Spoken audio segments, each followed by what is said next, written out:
ഞാനൊരു ആളുടെ ഗുഡ് ബുക്സിൽ വരാൻ വേണ്ടി ഞാൻ എൻ്റെ വ്യക്തിത്വം മാറ്റാൻ ആഗ്രഹിക്കുന്നില്ല. I don't think it is the right thing. അതൊരു തെറ്റായ എക്സാമ്പിളാണ്.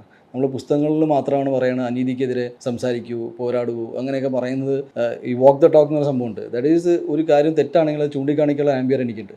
അത് എൻ്റെ വ്യക്തിപരമായ കാര്യത്തിൽ വരുമ്പോൾ പിന്നെ ഞാൻ ഒരാളെക്കുറിച്ചും ഞാൻ അധികം ചിന്തിക്കാറില്ല. ഞാൻ എൻ്റെ ലൈഫിൽ ഇതുവരെ ഞാൻ ഇങ്ങനെ ചെയ്തു കഴിഞ്ഞാൽ എനിക്ക് എന്തൊക്കെ നഷ്ടങ്ങളുണ്ടാകുമെന്ന് ഞാൻ ചിന്തിക്കാത്ത ആളാണ്. എനിക്ക് അങ്ങനെ ഒരു സ്വഭാവമില്ല. ഈ നമ്മൾ നഷ്ടങ്ങളെക്കുറിച്ച് ചിന്തിക്കുമ്പോഴാണ് ബാക്കി. ഈ പയ്യൻ എന്നോട് ഫോണിൽ സംസാരിക്കുമ്പോൾ പറയേണ്ടായിരുന്നു, ഉണ്ണിമുകുന്ദൻ്റെ ഈ ഫോൺ കോൾ ഞാൻ ലീക്ക് ചെയ്താൽ ഉണ്ണിമുകുന്ദൻ്റെ കരിയറിന് എന്ത് സംഭവിക്കും? എൻ്റെ കരിയറിനൊന്നും സംഭവിക്കില്ല. എൻ്റെ കരിയറിനൊന്നും സംഭവിക്കില്ല. ഞാൻ കുറച്ച് അന്ന് ഉപയോഗിച്ച ഭാഷ എനിക്ക് ഉപയോഗിക്കാൻ പറ്റില്ല. എന്ന് വെച്ചാൽ എൻ്റെ കരിയറിനൊന്നും സംഭവിക്കില്ലെന്ന് എനിക്ക് 100% കോൺഫിഡൻസ് ഉണ്ട്. ബിക്കോസ് ഞാനിവിടെ ഇതുവരെ എത്തിയത് എൻ്റെ ജോലി കൊണ്ടും എൻ്റെ വർക്ക് കൊണ്ടാണ്. എന്നെ ഇഷ്ടപ്പെട്ട ഒരുപാട് വലിയ സമൂഹമുണ്ട് കേരളത്തിൽ.